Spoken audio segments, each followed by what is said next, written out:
Hey guys, FilthyRobot here, bringing another guides, tips, and tricks video, and this time we are talking about Egypt. How good is Egypt? So let's dive right in and take a look at their bonuses, starting with the Mediterranean's Bride. Your trade routes to other civilizations provide +4 gold for Egypt. Other civilizations' trade routes to Egypt provide +2 food for them and +2 gold for Egypt.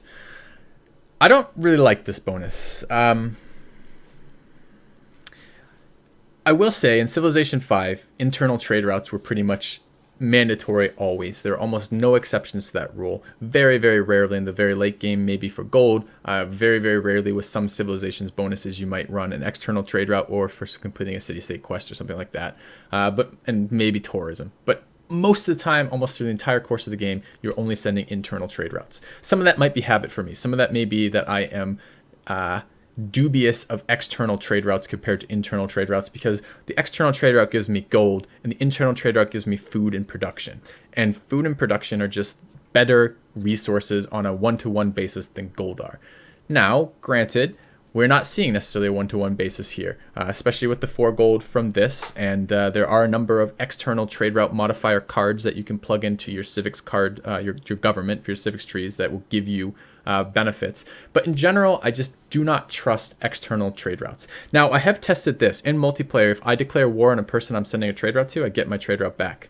And in multiplayer, if my opponent who I'm sending a trade route to declares war on me, I get my trade route back. I don't lose those trade routes sent to them. In Civilization 5, the minute war was declared between those two empires, your trade routes were lost, which is a really big difference. That means there is no risk of building that trade route and then sending it out and then having your opponent just war you and cancel that trade route and you lose it entirely. So in that sense, there's less of a risk associated with sending these trade routes out, so potentially it's more possible to do so. And there are benefits to sending trade routes to people, even people who may be eventual opponents. You probably want roads towards your opponents that you're going to be fighting. That's extremely useful. There can be bonuses for building the trade route hubs. What are they called? Trading posts. Because the trading posts are going to, when you finish an entire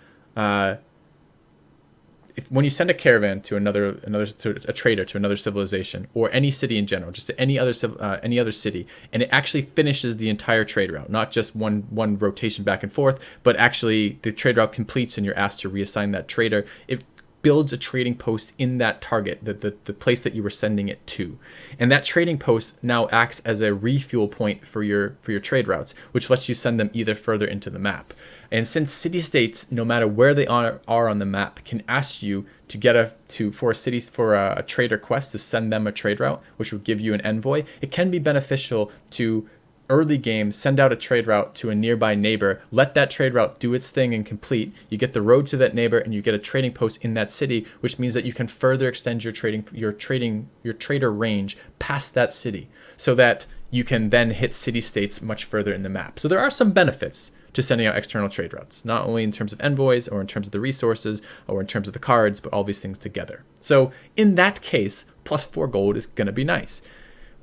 But there's also something to be said about the opportunity cost of doing this. Any trade route you send to another player, you cannot send to yourself. You can't send it internationally as well as domestically. And the domestic trade routes give yields based on the districts. So in the early game, it may not be too much. It may be something like 2 food, 1 hammer is not.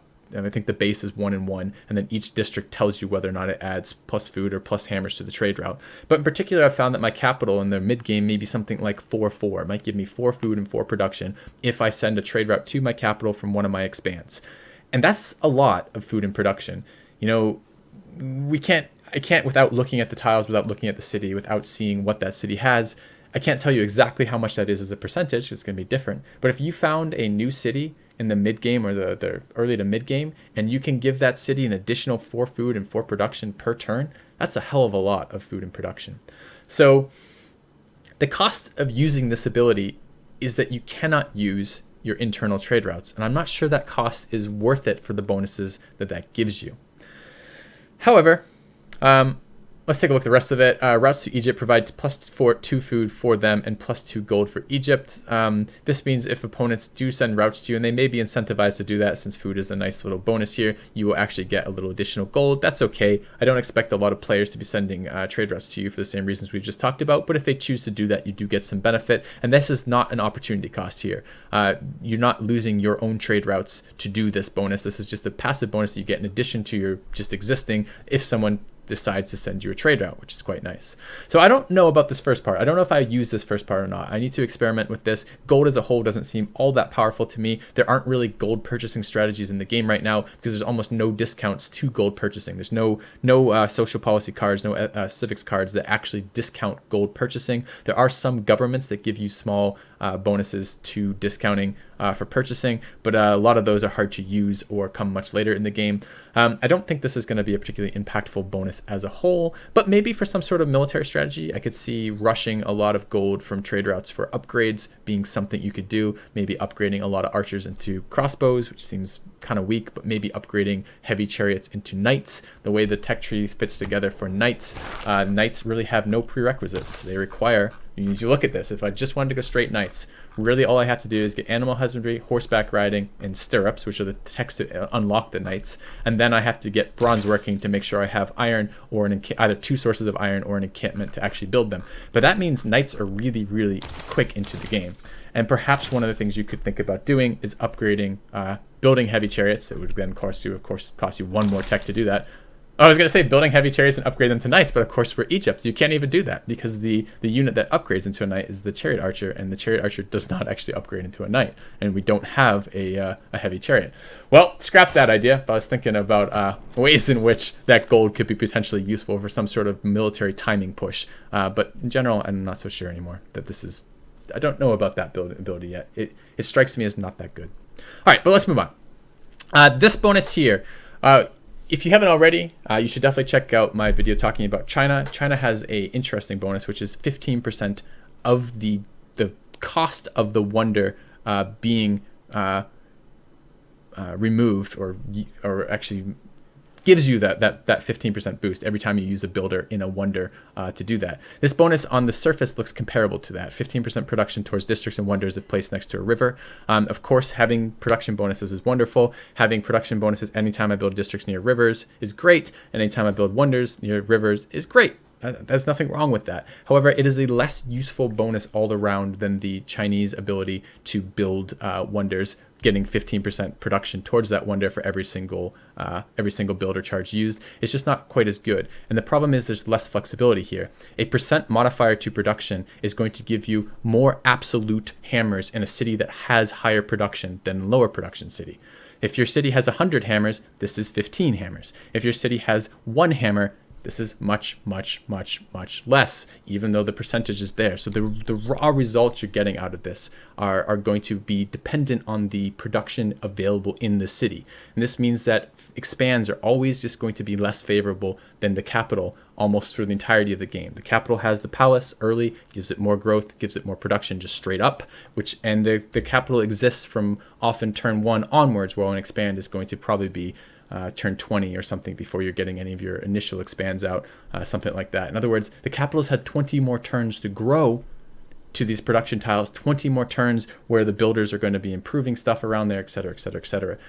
In general, the capital is just going to have higher base production, which means this bonus is less flexible.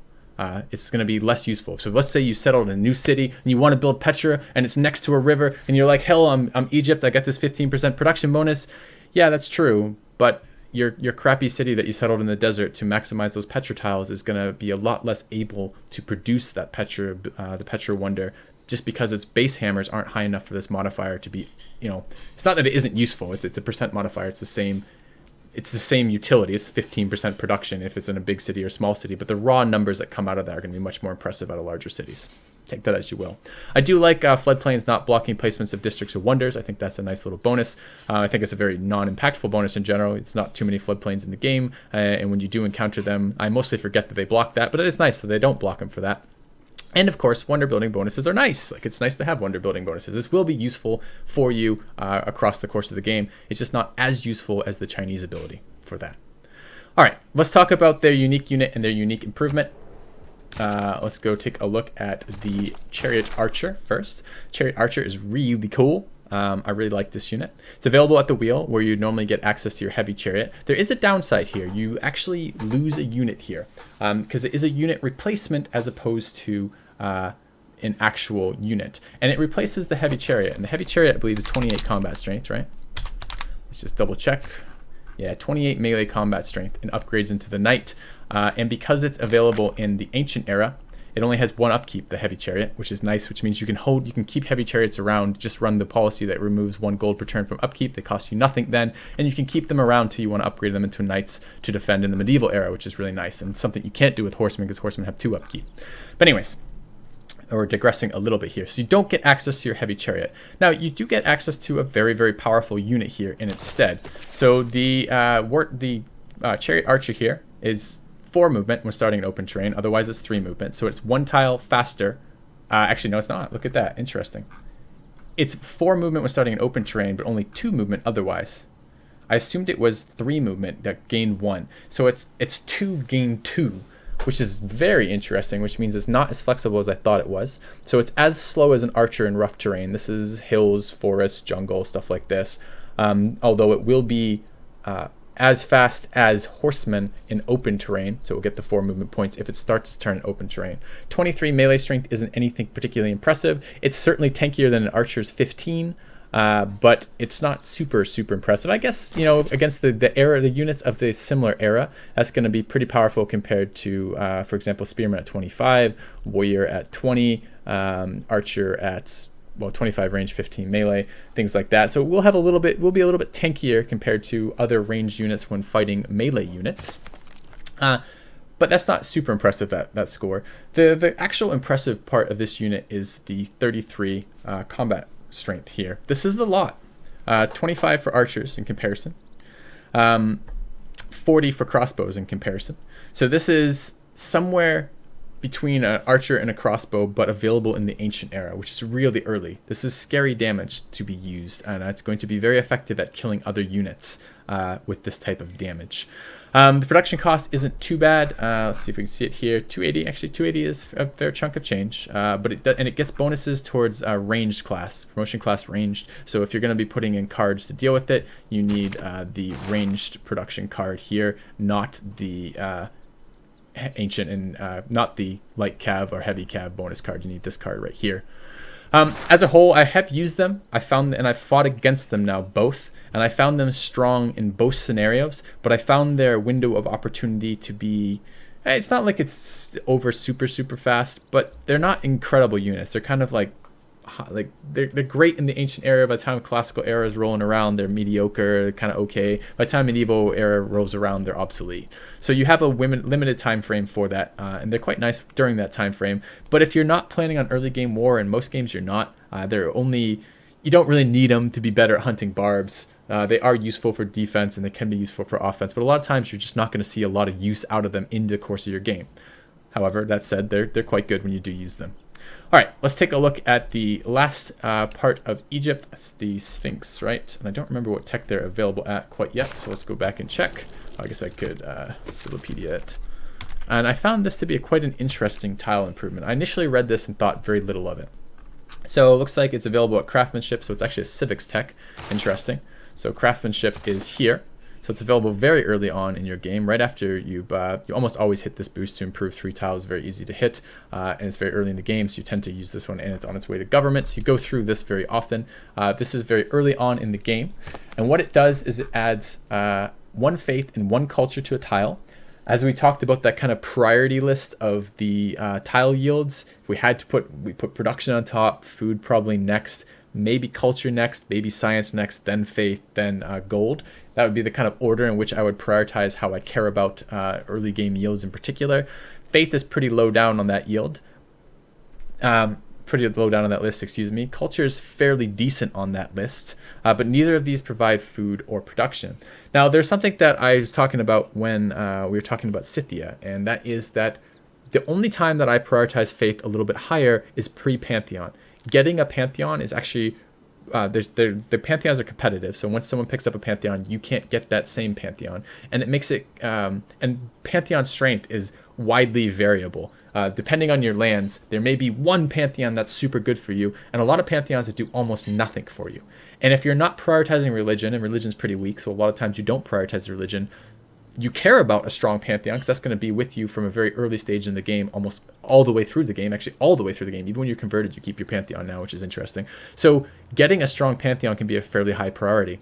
It is interesting that one of the things you might consider doing is placing a couple of these in the very early game to get that faster pantheon out. Probably you still won't be beating people who find religious city-states, and probably you won't be beating people who find tribal villages that contain plus 20 faith in them.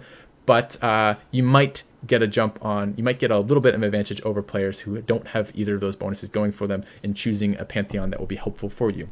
And surprisingly, this second part is actually a little bit impactful. Plus 2 faith if next to a wonder cannot be built next to another sphinx and can be built on floodplains. I did actually have a game where I placed a couple of these around a wonder and got the plus 1 culture, plus 2 faith, or plus 3 faith in the end near that. And if you start thinking about some religious strategy, if you're getting consistent plus 3 faith yields off tiles, not great, but it's the faith and culture. And if you put these on, for example, grassland in particular, where you're getting the 2 food, so it's not crippling to work those, or even better yet, floodplains, which have base of 3 food. So if you can now put 3 food, 3 culture, or excuse me, 3 food, 3 faith, and 1 culture on a tile, that starts to be not useless. I mean, that's 7 yield off a tile, and it has enough food that it pays for itself in terms of being worked by the city and still offers growth. You might start thinking about running some religious-based strategies with that, which might be something that they could do. I found this, my first read on this, I thought very little of it. My second read, or 10th read, or whatever it's been by now, I've thought a little bit more about it and found it a little bit stronger than I initially thought. And I think there is some room for some games where this could be very useful, but it's going to be based on tile placement and based on wonder placement, and you really can't control a lot of that. A lot of that is not going to be directly something you can impact. It's going to be based on your land. So what I find is this has been situationally useful in a way that I wasn't really expecting to begin with. All right, overall, how do we rate these? Well, almost all these bonuses are early game bonuses. 4 gold is much stronger in the very, very early game than it is in the later game. 15, the production bonus scales across the course of the game, of course, but that may be the only exception. This is a very strong early game unit, and this is a mediocre early game improvement that can be useful across the course of the game if you find some face stuff. Taken as a whole, again, we are at some point going to actually rank these civs for you. I'm going to go through and put my top civ top, etc. So a lot of these, when I say, oh, it's mediocre strong or this type, it doesn't really have as much context as I will give it at some point in terms of how I think it compares to every other civ. But if we talk about Egypt's power outside of that, I think mid-low, something like that. The chariot's nice, the sphinx is blah. The bonuses here are okay, but not all that impactful, and these bonuses here don't seem that impactful to me either. As a whole, I think it will be hard to kill Egypt early, and that is very nice. This unit will both be very good on defending with its superior attack strength, as well as decent on the offense in the early game. You're not really going to want to piss off Egypt in the ancient era, because Egypt is going to be very capable of running you down with chariot archers and making your life extremely miserable. But if you can survive the ancient era being near Egypt, I don't know that Egypt is going to present some huge unbeatable threat in the same way that like Germany might if they are given time to just snowball. So my take on Egypt is medium weak, and we will place it in the context of the other civs at some other point. All right, guys, hopefully you've enjoyed the breakdown of Egypt. If you have, please check out my other videos. I'm doing a whole series of breaking down each of the civilizations in Civilization 6. Come check me out on my Twitch channel. I stream regularly, stream Civ 6 regularly, and come check out my other YouTube videos. And hopefully you enjoyed the video, and I'll see you guys soon. Thanks for watching. Filthy out.